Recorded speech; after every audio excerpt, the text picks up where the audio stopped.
Welcome to solverfy. So in this question, we want to prove this equality using cases. So to do this, what we will have to do is we have to prove for the cases when the left-hand side is equal to A, then B, then C, and see what happens. So first off, when the left-hand side is equal to A, this means that the minimum of A and minimum of B and C is equal to A. So then this implies that A is going to be less than or equal to the minimum of B and C, which implies that A is less than or equal to B and A is less than or equal to C. So since we have this one, A is less than or equal to B, this implies that A is equal to minimum of A and B. And because we have A is less than or equal to C, we have A is equal to minimum of A and C.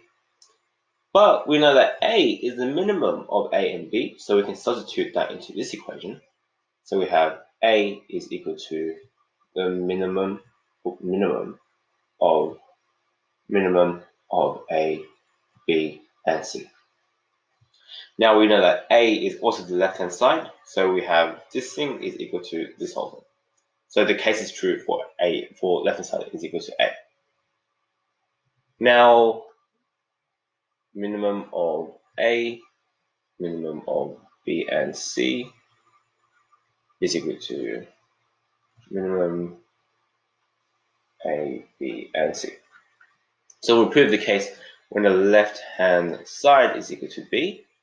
So when the left-hand side is equal to B, then this implies that the minimum of A, of B, and C, well, it can't be A because it has to be B.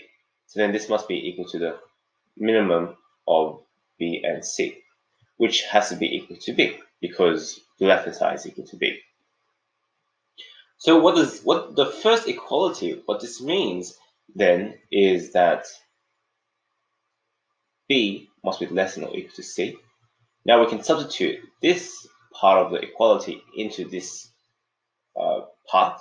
So that means the minimum of A and B is equal to B. So this implies that B is less than or equal to A.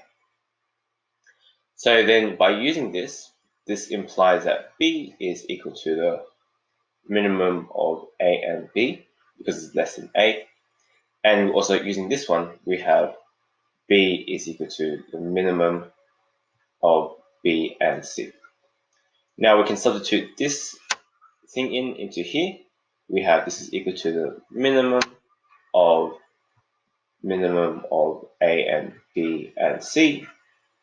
So since this is since B is the left-hand side, it follows that this whole thing is equal to this thing. Now finally, writing the thing out again, minimum of A, minimum of B and C is equal to the minimum of A, B, and C. So the final case is when the left-hand side is equal to C. So what this means is, once again, minimum of A, minimum of B, and C. Well, this must be equal to the minimum of B and C because it's not C, it's C, not A. So then minimum of B and C must be C because that's what we let it be. Then, what does this mean? So this part of the equality means that C must be less than or equal to B. Now, once again, we substitute this into this thing here. So the minimum of A and C is equal to C, just following the equality through. So this also means that C is less than or equal to A. So once again, we have that C is less than or equal to A and C is less than or equal to B. So whatever the result that minimum of A and B is, doesn't really matter what, C would always be less than or equal to this. Because minimum of A can either give us A and C will be less than it, or the minimum of A can give us B and C will be less than A anyways. So because we have this equality, we therefore have C is equal to the minimum of C, or just write minimum of A, B, and C. So what we've just proved is that this equality holds when the left-hand side is equal to A, B, and C. Since these are the only three possible outcomes of this equation, it follows that this equality must be true.